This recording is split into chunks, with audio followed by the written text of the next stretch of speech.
On the day of the Human-Demon Peace Conference, inside the Demon Queen's castle, a small monster hides and cries. Meanwhile, the Demon Queen lies in her own blood, questioning a man about why they betrayed her when she believed they had accepted the peace treaty. The man mocks her, asking if she truly thought humans and demons could coexist peacefully. Angered by his words, the Demon Queen unleashes her power, calling them cowards. She leaps toward the man, preparing to attack. But before she can strike, a woman appears behind her.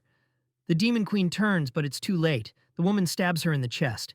The woman taunts the Demon Queen, boasting about finding a poison that even she couldn't resist. As the poison takes effect, the Demon Queen coughs up blood. The woman insults her further, calling her disgusting, and slashes at her repeatedly when the Demon Queen grabs her dress. The small monster watches in horror, crying out. The man stops the woman, reminding her that the Demon Queen is immortal, so physical pain won't work. Instead, they must make her experience a pain that will break her soul. The man turns to his followers, telling them it's time to let out the darkness they've been holding back during their long journey. Hearing this, the small monster is horrified and realizes he must save the Demon Queen. The Demon Queen, noticing the monster crying nearby, smiles faintly. She calls him Archive and tells him to run. But before Archive can act, one of the men grabs the Demon Queen. Another man, smirking, pulls out a small knife. The man taunts the Demon Queen, saying she's just like any other woman now that the poison has made her powerless. He rips off her clothes and forces her to the ground, yelling that she can't move and that they can do whatever they want to her.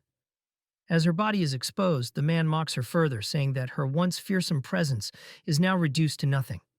Grabbing her hair, he cruelly declares they will violate her until she's completely broken.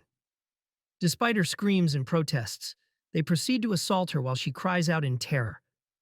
Archive, witnessing the horrors unfold, recalls how the Demon Queen had always protected and cared for him. Fueled by rage and sorrow, he jumps at the woman and touches her stomach, casting a spell. The woman is caught off guard and stunned by what he does. Once the spell is complete, Archive collapses to the ground, utterly drained.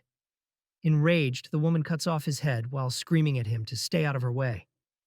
The Demon Queen, still being assaulted, is horrified when she sees Archive's severed head rolling on the ground. Overwhelmed by grief, she struggles to reach for him. But the man stops her by cutting off her hand, forcing her back to the ground. He mocks her, saying the death of Archive has broken her spirit. Raising his sword, the man declares that she will spend eternity in purgatory, writhing in pain. He stabs her furiously as Archive's lifeless eyes close. The man laughs in triumph, reveling in their victory. The woman, looking at Archive's headless body, calls him filth. But she suddenly feels something strange in her stomach. Confused, she decides to ignore it when the man announces that it's time to begin the sealing ceremony. After the Demon Queen is sealed away, time passes. Lysalot and Sword, two of the 8 heroes, are expecting a child. They remain unaware that something inside the baby is changing due to a blood parasite. The parasite, known for invading nests and replacing other species' eggs with its own, has taken over Lysalot's unborn child. It devours the baby's soul and replaces it with another, a forbidden demon technique called blood parasitism. 6 years later, Lysalot smiles at her son, calling him Elixir. The boy stares back with bright eyes and calls her mother. However, deep inside, he knows the truth. This child is Archive, who used the forbidden spell to switch souls with Lysalot's baby moments before his death. Reborn as a human, he now lives as the son of his greatest enemy, the woman who humiliated the Demon Queen. For Archive, nothing mattered more in the world than the Demon Queen. He had never known parents, or even fully understood what he was. From the moment he hatched, his kind abandoned him, deeming him too weak to survive. Left to fend for himself, he scraped by on human leftovers. It was during this miserable time that he met her, the Demon Queen. One day, she confronted a group of humans who had cornered him. With her piercing glare, she struck fear into their hearts, causing them to flee in terror. She then turned to him, asking what was wrong. She remarked that she had never seen a demon as weak as him. Curious, she grabbed him gently to examine his face. When he tried to speak but failed, she realized he was mute and thought of it as an inconvenience.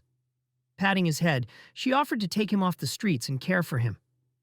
Until that moment, Archive believed he was a nameless, worthless creature, but the Demon Queen saved him without a second thought.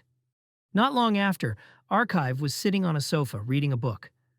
The Demon Queen approached and asked if he enjoyed reading. He nodded shyly.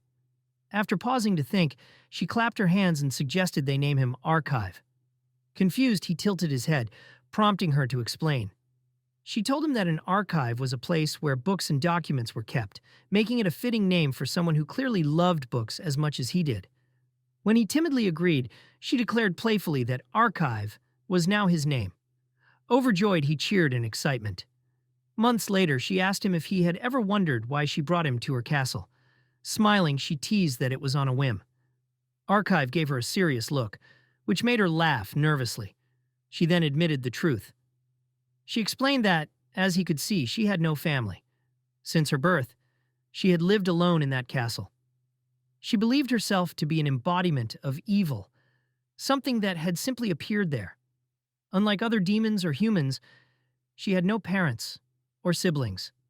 She shared that while her body resembled a human's, she could neither bear children nor create a family, no matter how much she desired it. It was, she believed, the unchangeable fate of being the Demon Queen. Hearing this, Archive moved closer and placed his small hand on hers. Her expression softened as she smiled warmly at him. Pulling him into a hug, she asked if he would be willing to be her family. Lieselot then asks him what's wrong. He smiles and tells her it's nothing, but deep down, he knows the truth. The woman standing before him is Lieselot Alexiel, his human mother, and the one who disgraced his Demon Queen. He glares at her with intense anger, silently vowing to destroy all 8 heroes, including her. He knows that hidden within their bodies are crystals, fragments of the Demon Queen sealed away. He feels an overwhelming need to kill these heroes, convinced that it's the only way to save his precious Demon Queen. As he reaches into a basket and pulls out a large sandwich, he reflects on the power he's gained since his rebirth. Meanwhile, Lieselot scolds him gently, urging him to eat. In response, he uses his demon eyes on her, a special power he possesses. She immediately apologizes and quickly adjusts her statement, saying he really needs to eat meat. He's aware that his power is still developing. Its effects noticeably weaker when he's near the 8 heroes. However, he notices that Lieselot is strangely sensitive to his demon eyes. He wonders if this is because she is his mother, Lieselot Alexiel. After 6 years as a human, Archive has learned a key truth about humanity. Their true vulnerability lies in their family. Lieselot's defenselessness is clear to him. He realizes he could easily take her life.